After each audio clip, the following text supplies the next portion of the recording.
ආගෙන ඉන්න ආණ්ඩුවේ ඔක්කොම මේක ලංකාවේ මිනිස්සු තාගන්න මේ මල්පැල හොරකම් නොකරන ආණ්ඩුව අලුත් තත්ත්වයක් මේ නියෝජ්‍ය ඇමතුමා ඇති කරලා තියෙනවා. බලන් ඉදි කියන්නත් දුකයි කරන්න දෙයක් නැහැ. විශේෂයෙන්ම තනතුර බාර ගන්න දවසේ මම ওই තනතුරෙන් අයින් වුණා. CEO තනතුරෙන් අයින් වෙලා තියෙන්නේ. පවුලේ කාටවත් බාර දීලා නැහැ. ඒකේ හිටපු වෙන මේ වැඩ කරපු පුද්ගලෙක් ඇක්ටිං CEO විදිහට වැඩ කරනවා. එච්චරනවා. එයාගේම සමාගමක් එයා ඇමති ධූරය දරනවා.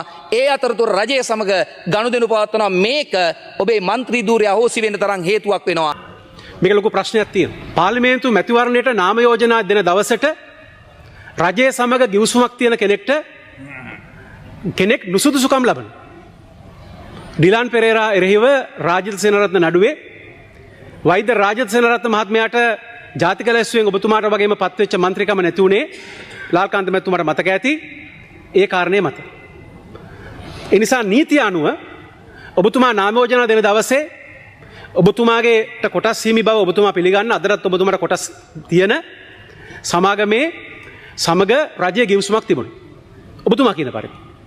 ඔබතුමා නීත්‍යානුකූලව නම් ඒ ගිවිසුමෙන් ඉවත් වෙලා නාම යෝජනා බාර දෙන්න ඕනේ.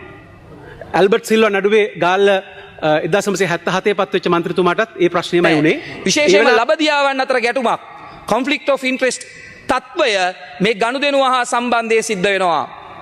මුලාසනාරූඪ මන්ත්‍රීතුමනි ඩිජිටල් ආර්ථික නියෝජ්‍ය අමාත්‍යවරයා වන ගරු එරංග වීරරත්න මහතා සභාපතිත්වයේ දරන ඔමෝබියෝ සහ එම්ස්කි කියන සමාගම් දෙක රජයේ ප්‍රධාන ව්‍යාපෘති දෙකක කොන්ත්‍රාත්තු දිනාගෙන තියෙනවා.